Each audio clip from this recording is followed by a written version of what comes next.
You see, they believe as we believe. The thing is, other countries aren't surprised by that list either. Other countries know very, very well who our friends are, and especially in a region that sees so much turmoil and violence as the Middle East. The actors in the Middle East, so often at each other's throats, are very aware of the balance of power. You see, they watch for vulnerability. They read our statements very, very carefully. They see who's visiting whom, and they look at the joint public appearances and what's said.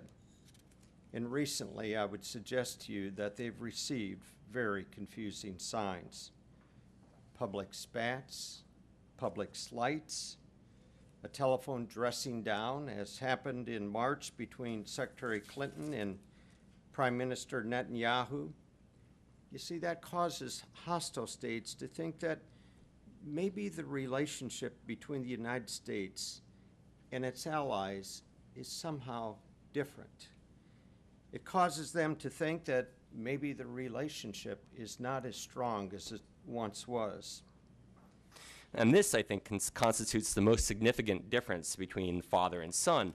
Unlike Hafez, who viewed Hezbollah as a blunt instrument, Bashar seems to possess a genuine admiration for the terrorist organization, and particularly for the Shia militia and its charismatic leader, Hassan Nasrallah. It strikes me as a bit of a bromance.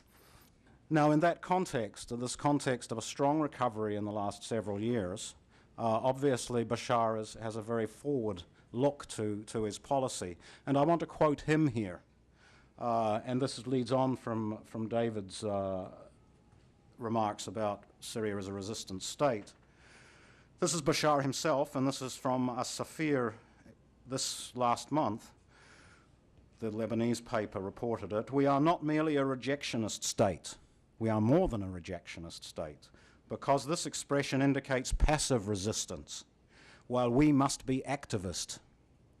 We and the resistance, he means Hezbollah here, have moved according to this positive concept. What we have done in the last years has been the result of conviction and not a stroke of luck. We have faced them, that means you, the United States. We have faced them in all the arenas that they have opened, and we have won. So that's Bashar al-Assad's outlook on the present. Now, obviously, that's encouraged by, as I said, the free passes. It's been encouraged by engagement. And I'd like to make a special mention here of another source of encouragement, which is Turkey. This corruption, which is reported widely, and Syrians openly complain about it, and is reported in the international press, this corruption quickly became the mortar that held Bashar's regime together as it opened up to the outside world. So it was opening up to the outside world. There were changes, there were more goods, but this quickly became the mortar that held the regime together. And it was also a source, this sort of non-reform or half-reform became another source of control for the regime. So you have outright repression in many cases in the political realm, and then you have non-reform, this sort of gray area in which people without anything under their feet tread very, very carefully. And this allows the regime to control society and the economy and the expansion of the private sector, which is quite virulent in Syria, very much like it is in Lebanon. My view of this is that if you want to understand how Assad sees engagement, think of a movie without a soundtrack. If you had a soundtrack to this movie, you would see American officials saying, you must stop doing X, and you may not do Y, and we're not going to put up with your doing Z. But there is no soundtrack. So all you see is American officials coming to pay tribute to Assad in Damascus. That's how he sees it. He doesn't listen to what American officials say to him. He doesn't care. What he sees is they keep sending top officials. Nowadays, George Mitchell, for example, John Kerry. What is the primary dynamic of not just Syria, but the Middle East in general? And that one, I argue, is an inter-Arab power struggle, which has always been the case. And that is why Syria always found itself in alignments against blocs that were pro-American. And there's something structural here, and this is that Syria, despite the delusions of grandeur, I mean, you read a recent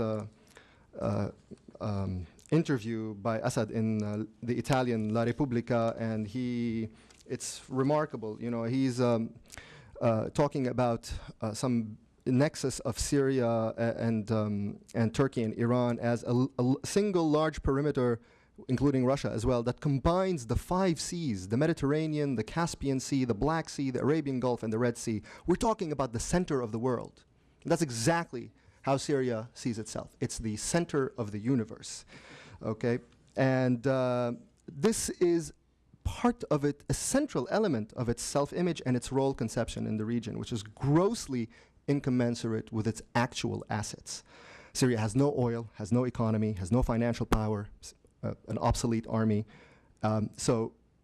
As Assad told Sy Hirsch in January, he said, you cannot do politics without power. You need power to do politics. So what is Syria's power? Syria's power has been one thing and one thing only, which is violent blackmail.